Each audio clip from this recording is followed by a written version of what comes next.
What's up, guys? Welcome back to Esk8Exchange, the show / podcast where we talk about MBoards, Esk8Con, really just the electric skateboard industry as a whole. Welcome back. Last week was our first week back in a long time. Last week I told you we'd be back again the next week, and here we are. We did it. We're here. Hey, guys. We're back. It may or may not be Friday, we're on a winning the streak. day before the episode's released, but, you know, it's fine. We'll figure it out. It's been a busy week. It has been a busy week. James, thank you for joining us once again. Yes, dude. Jacob, our usual group. We got Maddie and Rosie in the background there producing the show. So if you hear Rosie, exclaim, it's just my director being pissed off at us. That is her official title now. Yep. So. The show director, yeah. So what do we got today? What do we got? How are we starting this thing off? Do we have a list? Or are we winging it? We are totally winging it. Okay. We kind of have a list. I think actually James is sort of in charge of this one today. Oh, God. So we're gonna let him lead it off. He's got a few things that caught his eye this last week, and I've just kind of been kind of paying attention to the things that like people are talking about on Facebook because I know that we like to talk about things that are Esk8 and like our company and stuff, but like sometimes people don't really, they're like getting brand new into the sport, and listening to our show, watching our show, listening to our podcast is some of the first exposure really that they have to things. So I'm like, why not start talking about like the 101s of Esk8? You know what I mean? So I'm actually writing a new series right now for the YouTube channel called the MBoards Tip of the Day, and it will not come out every day, but it'll come out. Hopefully, we'll have at least one a week, if not maybe two a week. Where we're discussing like very, very basic shit all the way up to the most complex stuff. So like one episode, it's going to be all about the hardware on your board. Every bolt, every nut that's on your board, what it does, and like how you need to take care of it pretty much. Like we were watching, I think it was on Facebook, someone was asking about like just tightening their axle nuts. They had no idea. Like they were just tightening it as hard as they could so their wheels didn't fall off. But like that, we all know is a big no-no. Yeah, you can't crank them all the way down. But a lot of people do not know. They those don't things. know that. They don't know. It skips right over them. And some people that are starting out skating didn't grow up skating. Yep. And those are things that we learned way back in the day, dude. Yep. So I think part of our issue is that we're glossing over a lot. And we're just assuming that people know a lot of this basic stuff when the reality is, no, they don't. They have it's like you said, they're brand new to the sport. So I'm writing a lot of episodes right now, and we'll start filming those. I'm filming my first one tomorrow. Ooh, look out, guys. Look out for new stuff. So we definitely, I really, like the MBoards was founded on education, and we've really, lately, I feel, have dropped the ball on education. The 101. Yeah, because we have not done new tutorials. We've not done just how to anything, and that's a problem. Like that's our roots of MBoards, and I just think videos usually take a back seat when we get busy, but like that's really not okay. Like we really have to keep the content like flowing. One, it's good for business, and two, like it's helpful to our customers and the new people who are trying to get into the sport or trying to decide if they even want to get into the sport, and if it's too confusing or too complicated, they may just go, screw it. Well, you know what? Do it. The funny thing is that a lot of people hear Vesk and they get like extremely worried. They're like, "Oh my god, it's really scary," and they're super intimidated about it. By the word Vesk. Oh, Vesk. Yeah, they hear the word Vesk and they're like, it's something that scares them. And in all reality, if you can spend a couple hours for a couple weeks and knock that out in like a month, you become, I don't want to say a Vesk expert, but you can understand what to do and what not to do and what to look out for and stuff. And so I feel like with our videos, that'll help out, like how to do a motor configuration the right way. Because it's like you can do half the process and feel like you're okay, but then you got to go to other tabs and change voltages and shit like that. And if you don't do that, it creates a problem. You know, and like a lot of people don't know that, but it's something that's so simple, and we already know that. It's like, so a lot of this stuff comes second nature to us, but really it's a lot of effort for the new guys. So we got to make it easy for them to join the sport. So the Esk8 101, the first one that we'll go over is debris in the road. Yes. Like, I mean, I know when I first started skating a long time ago when I was young, it was I learned to watch out for shit because I ran over a couple things and I ate my face, the pavement, and it did not feel good, dude. So I learned the lesson the hard way. But some people, I guess, they don't. You really learn the lesson the hard way, but way slower speeds. Yeah, exactly. So now people are really learning the lesson really the hard way. And they're learning it on Esk8, dude, and they're learning it at like 20, 25 miles an hour, and they don't understand. You got to watch out for rocks and bolts and razor blades, dude. We're going to put a picture up where dude, ran over the razor blade on his hub. That's insane. His hub wheels, but it's just like, oh my God. On his hub motors, of course. Right, so it's straight to the metal. It has dug in there. And then we got like the other picture of the dude who ran over a bolt, the big ass bolt. I was showing you the picture of that one too. That's like, and he ate it. So that's a good quick thing. Comment down below what the craziest thing you've either seen or had to avoid in the road or even run over. Yeah. Like, remember when you ran over the fish marble? Oh my God! And then it took you down. The marble ran over him. Yeah, that was chaos that day. Legit. The one reason I just don't want to ride urethanes on a daily basis is because you just have to look away for 2 seconds and hit something freaking stupid in the road. Right. Like, it just annoys me. And you're down. But I love them still, right? Like there's the idea of riding on urethanes, the feel you get from the board. It's totally different, but I can only do it in like a controlled environment, or else, nah. Yeah, it ain't my thing anymore. I watched a video this morning of I think he was BMX. I don't know. I don't want to sound. It was a dirt bike of some variety. Okay. But this like stick went right through his foot. Oh, I seen that. He's got the white dirt bike boots on, and and it's a long stick. Right it's like a 3 foot long it's stick. probably like that big around. How did they go through? He was just. I found the video actually. Okay. He was just riding, and he had his foot out. And he just caught it in the road, and it just went right up and through. And then he was in total shock. He stops, and he goes, "Oh, my God, my foot's gone. Yeah. My foot's gone. It's, oh, no." Like, and his friend gone, keeps though, going. was it? No, it was. It was impaled. And it wasn't bleeding at all because I didn't see any blood on it. It was so clean through. Damn. And they didn't try to pull it out or anything. God yet. damn, dude. Yeah, I seen that picture floating on the internet. That is crazy. Some of the Facebook groups, people have been posting some gnarly crash pictures, dude. Man. I get oh, my God. I see some gnarly stuff on Facebook. That's why I was like, I'm going to start taking a couple pictures of these things, and we got to talk about this on the podcast. Yeah. If you're not part of I feel like we need to make our own Facebook group of some sort. We haven't really tried that. We have a Discord, so if you're not part of our Discord, definitely join that. I love our Discord. But I feel like we just haven't done it because like the existing Facebook groups are just already so full of people. So full, 10,000. So it's like, why even start a new one? What's the point? Yeah. There is no point, bro. So we just kind of just participate in the ones that already exist. We could have an endurance owners group. Yeah, we probably could do that. Which is the Discord. Yeah, but I guess the Facebook one. Facebook group would be a little better. The Facebook one would help. Yeah. All right. So anyway, comment down below what you've run over in the past, and we'd love to hear that story, and maybe enlighten fellow readers and see. Have you try to warn people? Have you gone down from hitting something? Not. You or somebody. I ran one of you guys over. You ran Jacob over. Ran Jacob over. I hit James, you ran me over. And then at the water park, I think when you went down, I almost went down. Almost ran me over. That was a fun one. God, we've all gone down. The first 5 times that Mike rode with you guys, he just James fell again. Every time. James fell again. I was like, does that guy ever not fall? I'd call my wife and the first thing she'd be like, "So is everybody okay?" I'm like, nope. She's like, "No, again," and I'm like, "Yeah." I still remember getting the call. I'm gonna be a little late. James fell off, and we're calling an ambulance. Yeah, might be a little late on that one. That was a rough one. I used to push the envelope, but I feel like I've slowed down a little bit more now, and I understand the power of stuff and respect it. I didn't respect it my first year of Esk8. Yeah. I did not, dude. I got on it and thought I was Batman, bro, and I was not Batman. There for the I got humbled, and you guys got to see it firsthand. What's funny is when I first had my first board, I was fearless, bro. Yeah. Like, did not give a shit. Like, I would rip around UNLV campus, which it's a beautiful campus, but I would not call it like nice roads in there. No, they're cracky. It's a lot of sidewalk that's very uneven. And anyway, I'd rip down through there with 83 millimeter wheels in flip flops, no helmet, at 25 miles an hour. just zero pinky fucks, toe bro. exposed, bro. Yeah. And I remember my very first ride. I was doing my I've told this story before, but it's been a while probably since I've told it, so I'll tell it again for all our new people. But my very first board I built with a bunch of inertia parts back when they were around, and I was doing my range and top speed test at a park in flip flops, no helmet for my YouTube video. Right? Stupid. I was being stupid.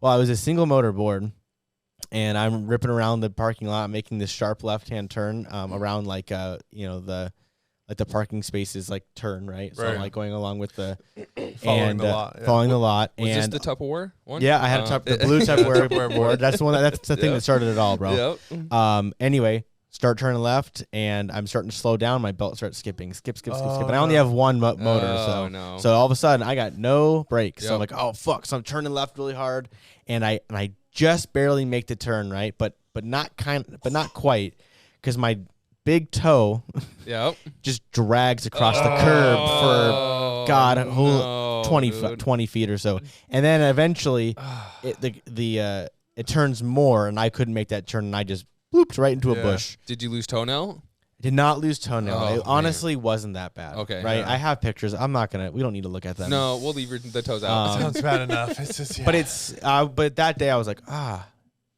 think flip-flops are not a good idea. Crashes humble us for sure. Like there's definitely a moment during every ride where you get like the little glimpse in your head where you're like, oh shit, I remember the time I crashed doing this once. Like, maybe I'll back it down a little bit. And then you find yourself 5 minutes later at full throttle again. You're like, oh shit, I did it again. Like, maybe I'll slow down a little. So. I do not ride as fast. I have no desire to ride very fast anymore. Certain environments I can. You go out to Red Rock, I will.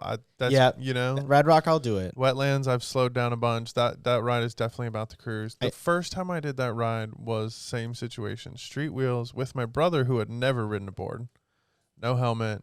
That was 20 miles, and we were just ripping through the wetlands on freaking street wheels. This is when you could do it before cracks. Because those cracks are gnarly. Can't do it anymore. One of the pictures I saw, one of the crash pictures I saw on Facebook was literally dude's head cut open, like cracked open. Oh yeah. Like I'm like it. I've never seen a gash so big in a head. Did you have to click the figure out why this is blurred before you looked at? Yep, I seen that picture. Yep, and then when those pictures show up, I'm like, I gotta click on it, bro. James sends me those every day. I seem like, and he'll send me like 2 or 3 that are okay, and then all of a sudden I see the blurred out one. I just skip that one. He's like, bro, did you see the video I sent? I said I saw all of them except for the one. He's like, that's the only one you needed to watch. He tries to trick me, bro, and like feed me the good ones, and then I'll just watch. I bait him into it, and he doesn't fall for it. He's smart. He's a smart man. Maddie's dad's watching this going, oh, yeah, you guys can't even look at that. Oh, shout out to John. You know what? He's a detective for Metro, and he does all of the fatal car accidents. He sees some crazy shit. So our little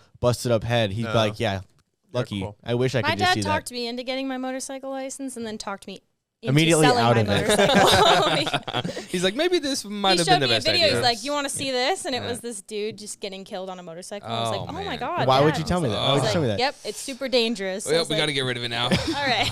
And the bad thing is that I wouldn't say motorcycles per se are dangerous. It's the other 2-ton, 4-ton, 6-ton vehicles that are out and about being piloted by people that are on drugs or driving while they're paying attention to fucking Snapchat or drunk or some shit. And they just motorcycles are dangerous. Motorcycles are dangerous. I saw a video. Most of them, it's speeding is the problem. Okay, well, so if they were doing the speed limit and following the traffic laws, they're not so dangerous. And I'm pretty sure John would maybe side with me on this one. Maybe not. But if you are following the rules, motorcycles probably aren't dangerous. But they get dangerous when you put in the equation of other cars and drinking and drugs and not paying attention. So just stay off of them. I saw a video like 2 weeks ago. It was an Esk8 video, a little group ride. And there's like a group kind of on a side road. They make a right-hand turn. Boom, they're on a highway going, like pulling into southern, like Ventura in California. There's like 10 or 12 of them. Luckily, there's sort of some traffic. There's a couple dudes on Surons that are 2 or 3 lanes over in highway traffic doing wheelies. The guy, dear God. There was a guy in a go-kart. I think there was a one-wheel there, which we all know he's only going 20 miles an hour. Even that, bro, and a hot 14. So they're like 1 and 2 lanes wide, like working in with traffic. Wow. And get off. Maybe it was like the next exit, but it was a good mile down the road they went. I'm watching this video in my jaw. I'm just like, are you kidding me right now? That's gnarly. That is pretty gnarly. I mean, maybe there was an extreme circumstance, but it didn't look like it. It looked like they looked like they were having. If you're wheeling, is there ever an extreme circumstance for that? I mean, there's just like to show off. I know, you know, if you like in if you get hurt as part Oceanside, there's an area you have to go over a bridge, right? Okay, I get it, but they at least give you a bike lane. Maybe there's some areas you have to go over a bridge and you have to get on a road. but this was for fun. You're on the highway, bro. Yeah, right? straight up on the highway. So speaking of bridges, me and Jacob have come across this like crazy little theory, and a couple people have also talked about it. These boxes, these signal boxes, and it seems like I've crossed a couple of them, and like I lose signal in my VX2. Like it doesn't all the way go away, but my remote will vibrate, and it'll go down to like 1 bar, but I won't lose the connection. But I think I showed you that picture earlier. Yeah, she agrees. And so it's like, I don't know, maybe this may or may not be a thing. I don't know. Maybe we need to do like a mass experiment with everybody like across America. Everybody go find these things and stand next to it. I don't think you need to do a mass experiment. You prove it once. once. What are you talking about? So I don't know if you've seen the pictures, Maddie, but I sent Mike a picture of these boxes. It's the traffic signal boxes. Have you seen these before? So it's like tied into how the traffic signal lights can determine how much traffic is, when the lights to turn. It also detects the emergency vehicles. Right. Yeah, there's a bunch of stuff. So and they're all over the place. They're not just at traffic signals. They're under bridges, so that way they can see how many cars are going over the bridge. So they're supposedly be doing maintenance, but we know that's crap. so yeah, these things are all over the place. So I kind of got down this rabbit hole helping out a customer one day about this like weird cutout he was experiencing, and I had remembered sort of reading something similar before, so I kind of started doing 2 and 2, match things up. Scenarios seemed very similar, and it was a group of guys from Carve PDX last year that were like getting these weird cutouts. Their boards weren't necessarily ghosting and doing weird things, but they were rebooting. They were just going through a lot of funky, things you wouldn't normally expect. So you could maybe contribute it to, well, there was 50 people riding around. Yeah, that happened. That happened to some of us at Esk8Con when we would all kind of huddle up together, and just shoot the shit. Your remote would vibrate even though you're standing on your board. Yep. It is what it is. I don't know that anybody felt unsafe, but these guys were experiencing it. They went down this rabbit hole of kind of looking into the signals and things that were getting passed along. So it's a very interesting concept. I think the reality is, our industry is never going to be able to keep up with the automotive industry, with the transportation industry. So they're doing some crazy ass things. There are so many signals that are being tossed around while we're out on our boards. Just standing on your board, you have your phone on, you have your earphones in. Yeah, you're tracking the ride. I just think when you step on a board with a wireless remote, at this point I have yet to find doesn't matter who you are. There is no ESC and remote combo anywhere. Nobody makes one that is 100% perfect. Will not. Cutouts are scary, but I think they're more common than people think too. Yeah, they are. So I think quite you just common. need to expect that it's going to happen for every brand, like literally every brand board out there, whether it's Evolve or a DIY or anything. So, not to call out Evolve specifically, that's just the first one that came to my mind because they have their. The reason why I even mentioned them is because they have their own thing where a lot of the other electric skateboard share that's nothing against Evolve, just to be fair, but it doesn't matter who you are or what company you have or what ESC or remotes you're using. There's literally none that I've found that are 100% foolproof perfect until we are okay with having a wire run from our remote to our which we're not, which we all know we're not. Because we were talking about this the other day about running the little butt end, the little antenna out of one of the boards in the future, and I'm like just super against it. I don't want to do it. I think it looks ugly, but it would provide a better signal, yes. But it's like, you know what I would take though? I would take a remote that has decent wireless connectivity and the option to plug it into my board if I get into a place where my remote's just not, or on a group ride, or my remote's just being dumb or something, plug that thing in. It would be kind of interesting. Damn. Just an extra like, oh shit, cable. Like, oh man, my remote's being funky. It could be a magnetized one too. So so if you get caught on some shit, it just that's a good quick release type thing. Damn, I like that. Come up with when that disconnects, idea, then do you lose connection? No. So then I think you would back. Yeah. Then can you? Now your backup is the wireless that you were trying to avoid in the first place. So there will be a lag between disconnect and reconnect. Yeah. The question is, how quickly can that handoff be? I mean, it's. I don't know. It's going to be hard. We are all still very much in the infancy of actually dialing this in. Every component that's used is currently being pulled from some other industry. There's a few folks that are able to really dive into this, but you make a badass remote and you say it's got the best connection ever, and you throw it on a shitty motor controller. Right. What do you expect is going to happen? Or your remote's $300. The compatibility, right? The compatibility, to still work across the board. So there's still a lot of things that I think we all desire and we'd all love to have it, but we're working with what we have, and so don't kill the messenger, I guess. Yeah. You could say. Yeah, but it just is what it is, I guess. Yeah. I mean, it's like I feel like 99% of cutouts, like they're quick and nothing happens. If you want to know what a cutout feels like, take your remote, turn it on, connect your board, stick it in your armpit. It'll take about 3 seconds. And then go down the hill. Me and Jake were doing it the other day. Now imagine you're standing on your board and your remote, you're holding your hands behind your back, or you're holding your hands together. Like you put your hand in your jacket.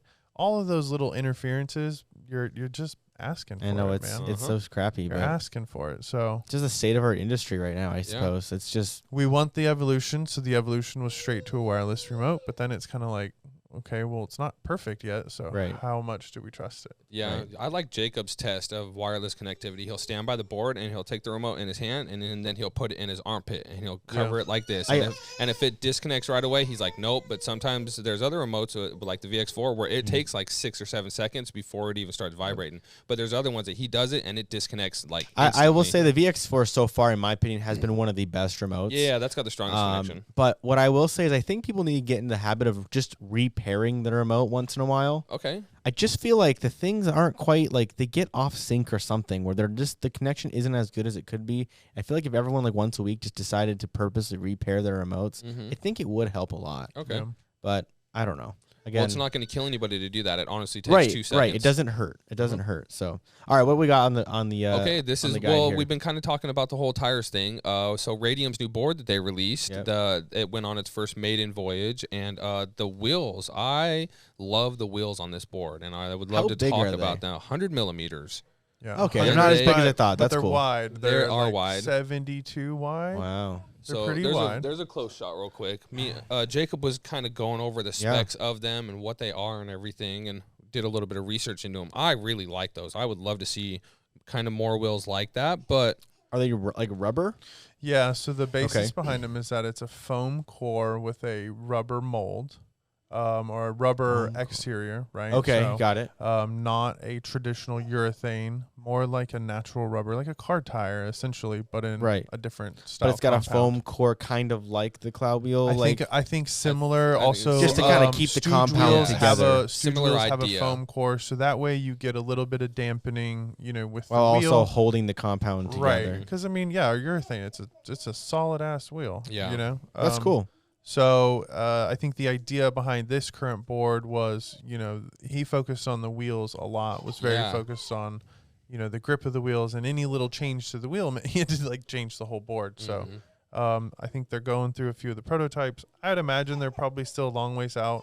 Sounds like he actually wants to get these, manufactured and blah, blah, blah, blah. But it's a very interesting board.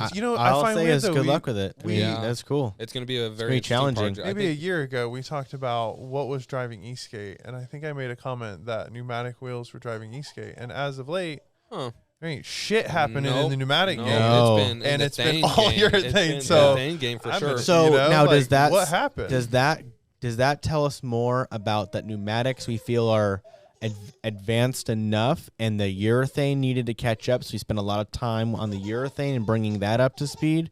Or does that go to say people still are preferring urethane and that's what the money is and that's where we're going to spend our money? I feel like that's a question with an answer that has multiple variables in it. Depending of course. on who you are is the which way it leans, but short answer kind of. Right. Long answer, I've got some pneumatics on the way that are supposed to be like a race tire or a very high quality Esk8 tire. Yeah. Right. So specifically made for Esk8, and I'm interested to see how those go because I've kind of tried all the pneumatics minus the other, like a Meepo brand. We've been really diving into tires lately. Yeah. We're I have over a weird fetish for tires. Well, we're just trying to find something else. We just feel like there's something missing, and we have the opportunity to make that thing. Yeah. So we want to. We're just not I mean, the Sunmates are fine. They're cheap. They work, but they're affordable. People don't have a problem. But the moment we say, I would like to spend a little bit more money on tires, there's not that many options. We go from affordable, super affordable Sunmate all the way to kind of expensive. Right. Like what is the you got top the BKBs, but I mean those are becoming a little more affordable now. Yeah, they're a little bit more affordable, but it's just a very locked in kind of design. That's just if you don't like that specific shape, then that's that. So exactly, and it's a different ride. So. Yeah. So anyways, it's interesting. It's just weird how I think, was my perception at the time. Now maybe it's because batteries and racing is kind of picked up a little bit, so people are blowing through pneumatics for left and right. Sure. Oh my God. I mean, it's a long told story, right? You have so many punctures and everybody gets a flat. It's annoying. Yeah. So, well, if you ride with lower tire pressure, put tire liner inside your tire, put a little bit of baby powder on your tubes and put them in there, and don't fill them up past 32 pounds, bro. You're not going to get a flat. Don't run over a nail. You're not going to get like that is honestly the secret sauce. Yeah. And I learned that from you, bro. Could be end game is like a 150 Stooge style wheel, and it just works everywhere. Ooh, I don't know, but it's not. They're not there yet. So no. It'll be cool to see if this wheel, picks up. Can it be daily driven? I'm going to be curious to see can they manufacture them affordably is the real question. Yeah, it looked like they're kind of going through their V2, V1. This this is all public stuff in the forum. When I picked it up was that was reliability that was their favorite wheel that they had ridden out of all the versions was the first one they did. But they said it was so difficult to manufacture, it just wasn't reliable. So they had to kind of go to the next step and the next step. So that is part of it. We all desire to make the best. In our brains, we can picture all of these things, but can you put it on paper? Right.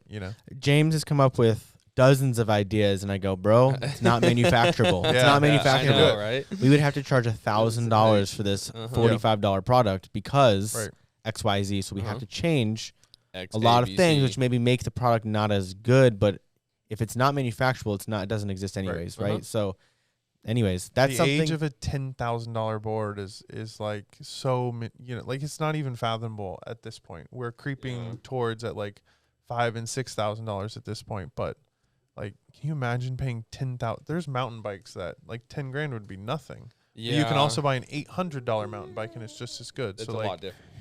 Is there enough like in our industry to say there is a board out there that's worth 10 G's? When real money gets thrown at racing, yes, there will be money. Yeah. When somebody can go race and win themselves $50,000 and be a professional Esk8 racer who has $10,000 10 races a year they do, and that's their job, they'll have a $10,000 board. For sure. Absolutely they will, because they'll have custom parts and it'll all be fully kitted out, and whatever else, they'll spend 10 G's on their board easily.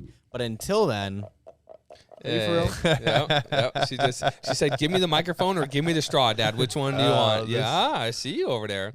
Speaking of manufacturing, I don't mean to disrupt you, but we're on the manufacturing list to talk about the new motor brackets that you just made. Yeah, so we just the first motor brackets coming out of the new machine, who we are going to let let me tell you audience name it. This new machine has taken a year off my life. Let me tell you. It's been great. First off, the machine's up and running. I love the freaking thing. But we've had to jump through so many hoops to make this happen that it's just, I'm feeling very drained by it. But I'm excited and I'm happy we just had to replace our air compressor. Okay. The air compressor wasn't big enough to run the damn thing. Now we got a big one. Now I got a big ass air compressor, but it didn't come with a freaking pressure regulator. So I had to buy a pressure regulator. It's driving me nuts, all this stuff. But the main thing that we just made, Matrix 3 mounts. Yep. For the MBS they Matrix 3. Nice. And they're we call them like the simplest mounts that you can get. They tie straight into the existing M8 bolt. Oh, hold on. She's done. Said she wants the microphone. They tie into the existing M8 bolt that's already there on the truck. So there's no clamp. There's no nothing. Let's try that one. Can you get? Let me. How about Mr. Turtle? We have like a couple minutes. Should we pass her over here and let her sit between me and Jacob? Would you like to? That way, that way she's not trying to take the microphone. We got her. Yeah. So it uses the existing M8 bolt. There's no clamps. It's a single aluminum piece. Like there's not all these pieces on it. It's one piece of metal, which to me, so pretty too when they come off that machine. They are really nice. So it's been really nice. So we've made a small batch of those. Right now I'm tooling up for our new trucks. Right. So I've been making all of our new fixture plates and I cannot stuff like that. wait for these trucks, dude. We've been talking about these for months. Forever. So here's a couple updates. We were going to do 2 different base plates to split angle. I've been looking into the adjustable angle trucks that people have been riding, and they actually look a lot more manufacturable, actually. Okay.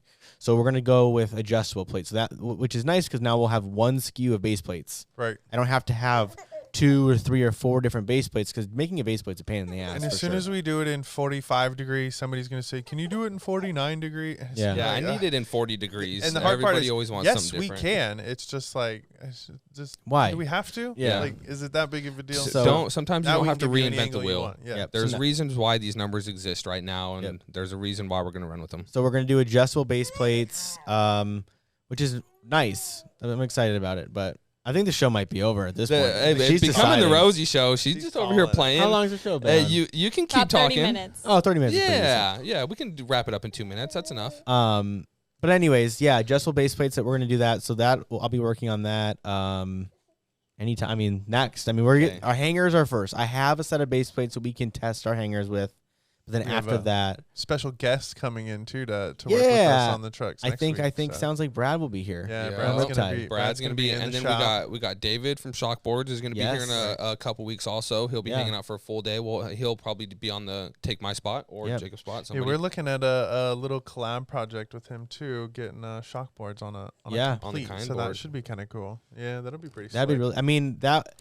I think that's what I think David really needs is a board as a vehicle to move truck units. Correct. I think that would do him very well. I think we're gonna. So I'd love to team up with that. Yeah, for sure. And David is a great dude. I think we're gonna do a little 5-runner. Get on some DKP shock boards with the trick sticks, fully loaded. Yeah. And I think those things are going to be pretty wicked. I think he's going to sell an absolute shit ton of those. Yeah. Well, also, David has started talking about the TKP version, so I'm allowed to talk about the TKP version. Okay. That I have on the board that I wasn't allowed to talk about, but he started talking about it on my YouTube channel this morning, so I'm clear to talk about it now. Okay. They are getting released with the TKP version, same time that the DKPs are being released. Cool. So there will be multiple options, and then also the shockboard system is compatible with like 20 different brands and TKP, DKP versions and easy swaps, bro. So really excited for this. I'm excited for him. Yeah, like, and I don't even know. Are we stocking those? We don't even know. I don't even know yet. He just kind of came to us with the ideas, and I think so far it's just been more of a friendly business relationship. Yeah. Happy to stock them. Yeah, we've always said that. These small companies, like, give them a shot. It's cool shit. Somebody's got to take the risk here, and so we can use some of our resources to help out between warehousing and manufacturing and shipping for them. Right. So that's a cool thing. Yeah. I'm excited. I dig it. All right. Well, I think that might be our show. A couple little updates. Yep. One more thing. Like, we've got our blend boards still available and our Revolve. Yeah, the Revolve. What are the prices? What are the prices on those? $250 off the blend board, which is like literally there's a scratch on the top of the deck, and that's pretty much it. Like, it's otherwise, a brand new. It's the only thing you can actually see. Yeah, it's a brand new. Everything board, else is brand new. Brand new Maker X, DV6 Pro. Brand new battery cells. Brand new everything. And then we got a Revolve, which I think it's like $1,800 or something. Yeah, that's a cool board, dude. We did 12.4 with that Maker X and the big 6384. So that's great. It's got big motors. The big wide trucks, 15.5-inch trucks. Yep. That thing is pretty slick. It rides like a dream. It's cool because it's like this really narrow deck, but you look down on this big wide board. So yeah, that's cool. I think it would really be at home on some urethane, some dad bods. Yeah, absolutely. We just haven't gotten our damn order in yet. Still waiting. All right, guys. All right. Have a good one. Thank you for joining us again. Have a good weekend. And we will see you next week. Yep. Toodles. Rosie. See ya. Bye. Kiss. Take a little kiss. No. Screw you guys. Right. Little kiss. Give me the microphone. She's busy. Little kiss. No, she's just going to make me look stupid, I guess. All right, guys. See you later.